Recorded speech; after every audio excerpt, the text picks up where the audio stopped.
जय मसीह मण्डली परिवार सबैलाई। शैतानले परमेश्वरको योजनालाई कसरी भङ्ग गर्न सक्छ, कसरी डिस्ट्रोय गरिदिन्छ र शैतानले एउटा मण्डली परिवारलाई, मण्डलीलाई अथवा एउटा विश्वासीलाई कसरी छल गरेर परमेश्वरको भक्तिपूर्ण जीवनबाट त्यसले बाहिर निकाल्न सक्छ भन्ने विषयलाई लिएर आएको छु। सृष्टिको सुरुवातमा नै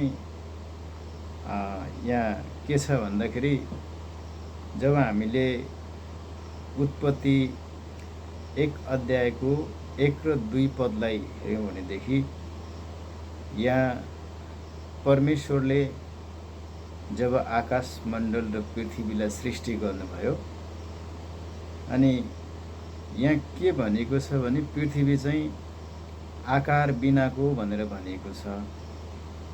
अब यहाँ कति बाइबल विद्वानहरूको भनाइअनुसार के छ भन्दाखेरि अब यो अलिकति विवादास्पद हुन पनि सक्छ, तर धेरैजसो बाइबल विद्वानहरूले चाहिँ के भन्नुहुन्छ भने अदनको बगैँचामा जसरी आदमको परिवारलाई शैतानले छल गरेको छ त्योभन्दा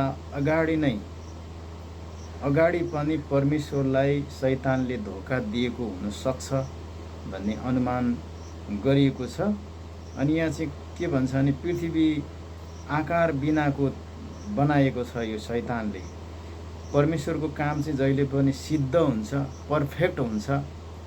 परमेश्वरको काम कहिले पनि अपुरो हुँदैन। तर यहाँ पृथ्वी चाहिँ कस्तो छ भन्दाखेरि एउटा आकार बिनाको भनेको छ। अनि जब परमेश्वरले जुन पनि काम गर्नुहुन्छ त्यहाँ सिद्ध हुन्छ, पर्फेक्ट हुन्छ, पूर्ण हुन्छ। तर यहाँ शैतानले पहिला नै के गरेको छ भने यो परमेश्वरको कामलाई यसले तहस नहस गरेको छ। अनि त्यसै गरेर जब अदनको बगैँचामा पनि उत्पत्ति 2 अध्यायको 15 र 16 पदमा हामीले त्यहाँ हेऱ्यौँ भनेदेखि त्यहाँ जब आदमको परिवारलाई त्यो बगैँचाको रेखदेख गर्नको लागि, गोडमेल गर्नको लागि र कुनै फल खानको लागि, कुनै फल नखानको लागि त्यहाँनिर एउटा आज्ञा दिएको छ। कामको साथसाथै आज्ञा दिएको छ।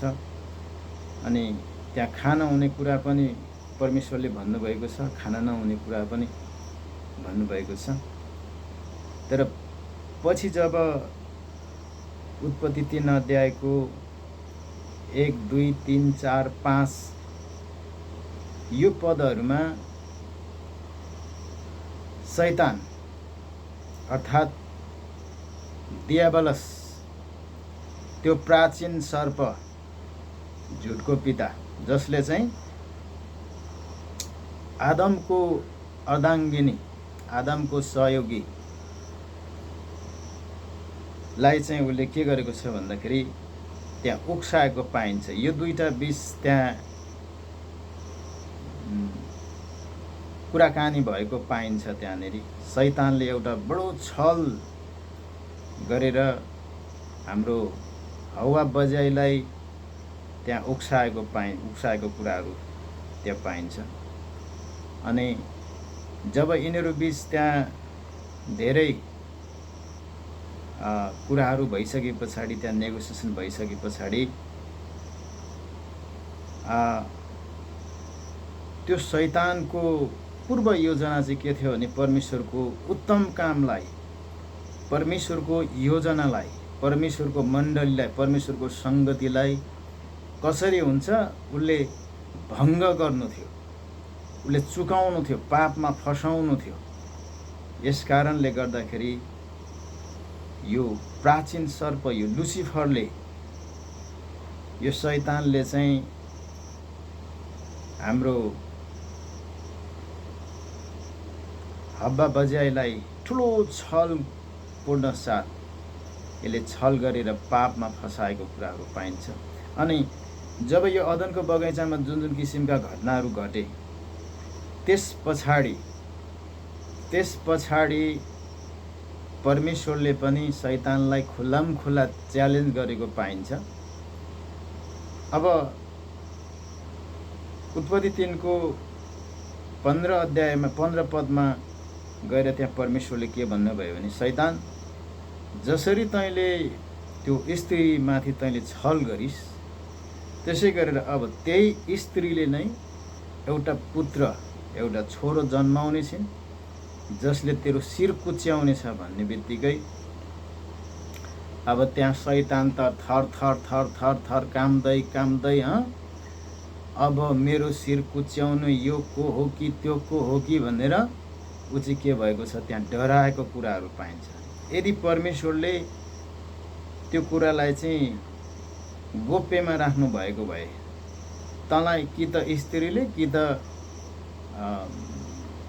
पुत्र छोराले तेरो शिर कुच्याउनेछ भनेर त्यहाँ स्त्रीको पनि नाम दिएको भइदिए भए सायद स्त्रीलाई पनि त्यसले के गर्थ्यो, मार्ने प्लानिङ गर्थ्यो।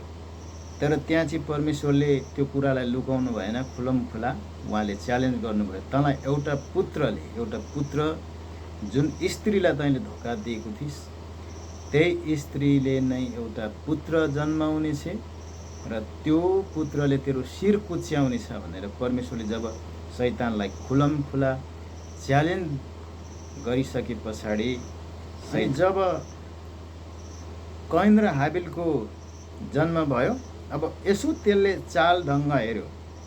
अब कैनलाई हेर्दाखेरि अब यो कैन चाहिँ कता कता अब मेरै चालामालामा मेरै चाहिँ नि उसमा हिँड्ला जस्तो देखिसके पछाडि अब यो चाहिँ होइन, को चाहिँ हो त, अब हाबिल चाहिँ मेरो विरुद्धमा हुनसक्छ है भन्ने जब शैतानले थाहा पाउने बित्तिकै के गर्यो, हाबिललाई त उसले मारि नै हाल्यो हैन। यसकारण प्रिय मण्डली, दाजुभाइ दिदीबहिनीहरू, मैले पनि कतिपय कुराहरू मैले सिक्दैछु यो भर्खर। अनि शैतानको योजना, विशेष रणनीति भनेको चाहिँ के हो भन्दाखेरि हामीलाई पापमा फसाउने। कुन कुराबाट हुन्छ, कसरी हुन्छ?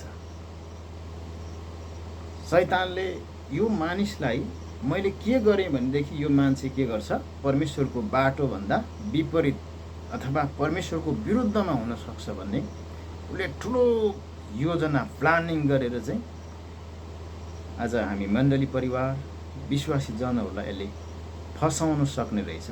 शैतानले हाम्रो मण्डलीलाई, हाम्रो परिवारलाई, हाम्रो सेवकाईलाई त्यसले जति नै उथलपुथल गर्न खोजे तापनि, तर परमेश्वरले चाहिँ हामीलाई एउटा निकै प्रतिज्ञाको वचनहरू दिनुभएको छ।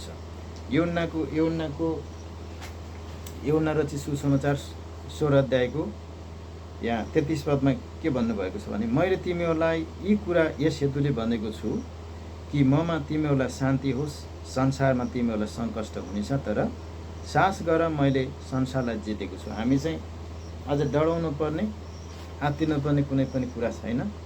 परमेश्वर हाम्रो साथमा हुनुहुन्छ। परमेश्वरले हामीलाई विजय दिनुभएको छ। अनि पहिलो यूहन्ना 4:4 मा पनि हामीभित्र जो हुनुहुन्छ उहाँ संसारमा हुने भन्दा महान हुनुहुन्छ। अनि यहोशू 1:9 पनि के भन्छ भने, साहसी हो, नडरा, निरुत्साहित नहो भन्ने हामीलाई